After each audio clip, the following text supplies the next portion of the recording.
নমস্কার। আজকে আমি বানাচ্ছি মৌরলা মাছের চচ্চড়ি।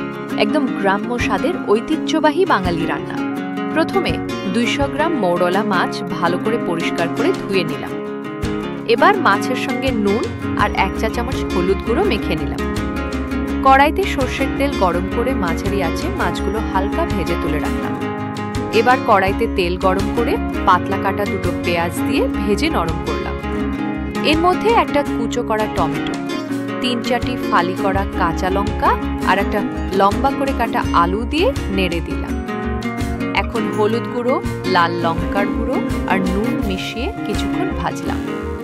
সামান্য গরম জল দিয়ে আলু সেদ্ধ হতে দিলাম। আলু নরম হয়ে গেলে ভাজা মাছ দিয়ে হালকা নেড়ে দিলাম। ঢেকে 3-4 মিনিট কম আঁচে রান্না করলাম, যাতে মশলা আর মাছ একেবারে মিশে যায়।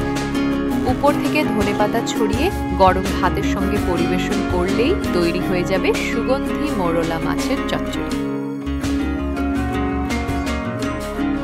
যদি এই রেসিপি ভালো লাগে তাহলে চ্যানেলটি @মঞ্জুশ্রী কিচেনে সাবস্ক্রাইব করে পাশে থাকবেন।